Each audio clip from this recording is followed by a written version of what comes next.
Hi அச்சுவர்ஸ். பிசினஸ்ல யாராலையுமே ஈஸியா சக்சஸ் ஆக முடியாது. அப்படி சக்சஸ் ஆனா அது நினைக்காது. ஏமாத்தி போட்டாங்க பெரியப்பா, நல்லா நம்ப வச்சு மோசம் பண்ணிட்டாங்க பெரியப்பா. ஆனா நான் சொல்ற இந்த 5 டிப்ஸ் நீங்க ஃபாலோ பண்ணீங்கன்னா கண்டிப்பா உங்களால பிசினஸ்ல சக்சஸ் பண்ண முடியும். பெரிய பெரிய கம்பெனிஸ்லாம் இன்ன வரைக்கும் இந்த டிப்ஸை ஃபாலோ பண்ணிட்டு தான் இருக்காங்க. அதுல ஃபர்ஸ்ட் ஸ்டெப் என்னன்னா ஐடென்டிஃபை த ப்ராப்ளம். அதாவது இப்ப நீங்க ஒரு ரெஸ்டாரண்ட் ரன் பண்றீங்கன்னா அதுல ஒரு டைம் வர கஸ்டமர் நெக்ஸ்ட் டைம் வர மாட்டேங்கிறாங்க. அதுக்கு என்ன ரீசன் கண்டுபிடிக்கணும். எக்ஸாம்பிளுக்கு உங்க ரெஸ்டாரண்ட்ல ஆஃபர்ஸ் எதுவும் இல்லையா, ஆர் டைனிங் சரியா இல்லையா, ஆர் டேஸ்ட் இல்லையான்னு கண்டுபிடிக்கணும். அதுக்கான சொல்யூஷனா ஆஃபர்ஸ் இல்லைன்னா ஆஃபர்ஸ் போடுங்க, டைனிங் சரியா இல்லைன்னா ஆம்பியன்ஸ் மாத்துங்க, அதே மாதிரி டேஸ்ட் இல்லைன்னா செஃப் சேஞ்ச் பண்ணுங்க. இப்போ இந்த சைடுல இருக்கிறதெல்லாம் ப்ராப்ளம்ஸ், இந்த சைடுல இருக்கிறதெல்லாம் சொல்யூஷன்ஸ்.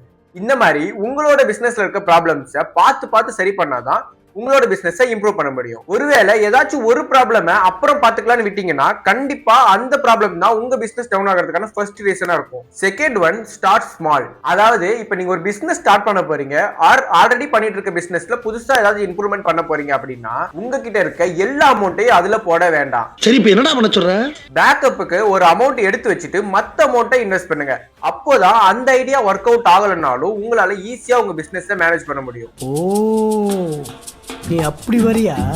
சோ இதனால உங்க பிசினஸ் லாஸ் ஆகிறதுக்கான சான்சஸ் கம்மி ஆகும். தேர்ட் ஒன் என்னன்னு பாத்தீங்கன்னா டார்கெட் ரைட் ஆடியன்ஸ். அப்படின்னா உங்க பிசினஸ்க்கு எந்த மாதிரி ஆடியன்ஸ் வேணும்ன்றதை நீங்க ஃபைண்ட் பண்ணணும். அதாவது இப்ப நீங்க ஒரு கிளாத்திங் ஷாப் ஒரு கவர்மெண்ட் ஆபீஸ் மாதிரி ஸ்டார்ட் பண்ணீங்கன்னா அது ரன் ஆகிறதுக்கான சான்சஸ் கம்மியா தான் இருக்கும். அதுவே ஒரு ஸ்டேஷனரி ஷாப் ஒரு ஸ்கூல் முன்னாடி வச்சுக்கினா கண்டிப்பா அது ரன் ஆகும். இந்த மாதிரி உங்க பிசினஸ்க்கான ஆடியன்ஸை நீங்க டார்கெட் பண்ணணும். ஃபோர்த் ஒன் என்னன்னா கன்சிஸ்டன்சி ஓவர் மோட்டிவேஷன். அதாவது இப்ப நீங்க ஒரு பிசினஸ் ஸ்டார்ட் பண்றீங்கன்னா அதுக்கு மோட்டிவேஷன் மட்டும் இருந்தா பத்தாது, கன்சிஸ்டன்சிக்கு அதை விட முக்கியத்துவம் கொடுக்கணும். இப்போ நீங்க ஒரு ஃபுட் பிசினஸ் ஸ்டார்ட் பண்றீங்க, அதுல ஒரு 5 டேஸ்க்கு ஒழுங்கா சேல் நடக்கலன்னு போது அப்படியே அது நமக்கு செட் ஆகாது அப்படின்னு வெளியே வந்துடக்கூடாது. அதுல என்ன தப்பு பண்றீங்க, அதுல இன்னும் என்ன இம்ப்ரூவ்மெண்ட்லாம் பண்ணணும்ன்றத நோட் பண்ணி கன்சிஸ்டன்டா ஒர்க் பண்ணணும். அப்படி பண்ணும்போது கண்டிப்பா உங்களுக்கு ஒரு சக்சஸ் கிடைக்கும். லாஸ்ட் பாயிண்ட் என்னன்னு பாத்தீங்கன்னா ரொம்பவே முக்கியமான பாயிண்ட், லேர்ன் அண்ட் இம்ப்ரூவ். அதாவது உங்க பிசினஸ்ல ஏதாச்சும் ஒரு மிஸ்டேக் வருதுன்னா அதை பார்த்து நீங்க பயப்படக்கூடாது. ஏன்னா மிஸ்டேக்ஸ் வரும்போது மட்டும்தான் அதுல இருந்து உங்களால நிறைய கத்துக்க முடியும். சோ அந்த மிஸ்டேக்கை பார்த்து பயப்படாம அதுல இருந்து என்னென்னலாம் கத்துக்க முடியுமோ அதெல்லாம் கத்துக்கோங்க. அதே மாதிரி customer feedback, competitor ideas, new skills எல்லாம் கத்துக்கிட்டு